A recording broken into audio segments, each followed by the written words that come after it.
Justin, thank you so much for taking a few minutes to talk with us. Thank you. I know Tron is a very, very popular cryptocurrency. A lot of people say they like it because it offers some of the most apps available with cryptocurrency.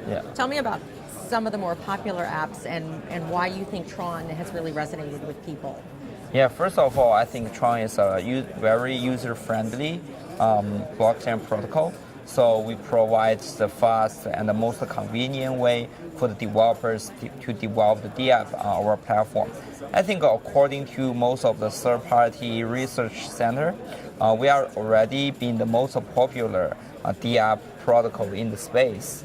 So basically, you can play like every game you can see on the screen. There's lots of very complete game like a mobile game and also PvP game. All different game is right now is playing on Tron. So basically, I expected we will have 2,000 DApps at the end of this year, and lots of the games right now is extremely popular in the App Store, in Google Play, even in App Play, will come to the Tron ecosystem as well. So it's very, very popular in the gaming community, which is really large all over the world. Yeah, exactly. So this is also give like a new concept of like making play game you can making money. So before that, all you do playing game is spend money. So this is blockchain provide you like a new way you can actually make money by playing the game. So that's also, I mean, it's an extremely popular opinion, and this is also a trend, I mean, for the gaming industry in the future. So people can actually earn like tokens while they're playing their favorite. Yeah, exactly. And they can even sell their weapons, right? In the game they play, they get a weapon. When they done with the game, they can even sell the weapons, sell to other players. This is kind of not popular in the past, and lots of the game creators they try to ban people from doing that. But right now, this is become like a trend. Everybody wants that. Yes, I know. I found out the hard way about the costs of gaming when my children play their games, and if I didn't disable the in-app purchases, exactly.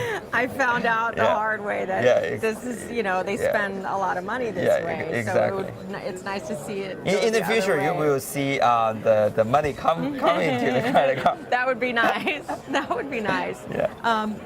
But as far as Tron and it expanding and what it can do, I know it's very popular for developers and people in the gaming world. What else can it do for others who are not in the gaming community? Yeah, sure. Decentralized finance, called DeFi, is also one of our greatest strategy in this year. So basically, lots of the financial institution and also hedge fund, exchange, they can also build their ecosystem on top of Tron. So basically, consider Tron as a plenary system. So basically, right now we are collaborating lots of the stable coin issuer. They will issue stable USD, stable Euro, stable Japanese Yuan. So different kind of the currency on our platform. So you can do payment, wire transfer. You can even lock up in the smart contracts to deal with each other. So this is also a very big category of the decentralized finance.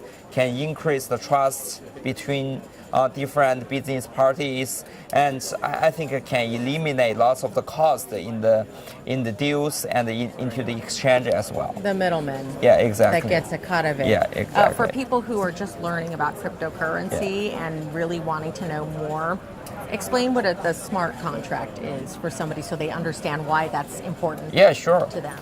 Smart contract is just like the simple contracts in our daily life, except it won't be executed by judges, courts, or like a third parties. It's just executed by the computer.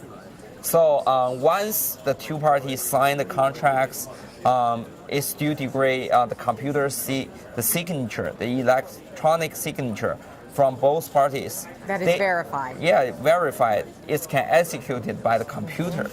So that's eliminate the third party, eliminate the dispute on the court. It's kind of like completely decided by the computer.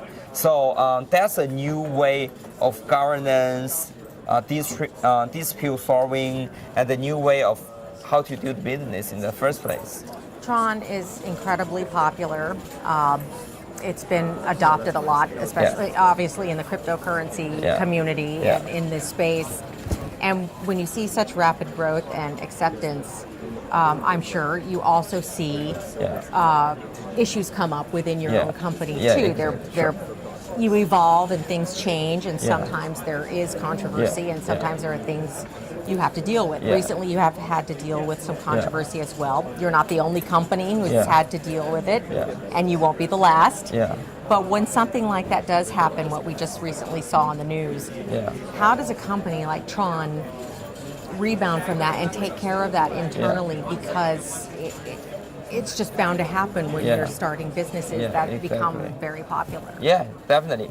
First of all, I think we need to increase the transparency, especially for the internal process. Because I think some of the unpleasant things happen in the company is because we don't have like a robust internal perspective. Because as the industry and business grow day by day, there will be lots of the interest and the profits in the company or in the industry, right? If you didn't like have a good control, internal control, or internal inspect, it's gonna happen.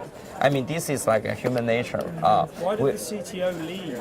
Yeah, that's the things we are talking about. The reason is we find out he committed into the bribery and the corruption in January, even before he started his new business. That's the way we fired them in the first place. I think like any company at our level, we are like zero tolerance on the corruption and bribery. That's also like one of the biggest company value as well. Moving on to the Tron ATM. I just got my first tutorial on it, and you're about to learn too how it works. But what is the long-term vision for putting these around the United States? I know there are already 200 or so in the United States, but what's the long-term vision for it, and why did you want to come up with an ATM for people? I think first of all, ATM is a really good way for people to know crypto in the first place, because the ordinary people, their concept of the money and the cash always related to the ATM, right? So also, I mean, the ATM is a really good way to explain the crypto for the people in the first place. So that's why I think always, I mean, in the booths like conference like this, ATM can draw lots of the eyeballs, and people start to learn it, start to even... They're familiar with ATM. Yeah, exactly, to get their first crypto. Lots of the people get their first crypto from the ATM. So I think this is a great way to introduce the cryptocurrency into the ordinary people in the first place. Would you say it's a low-risk way to exactly. first get into cryptocurrency? Yeah, exactly. Get your first crypto.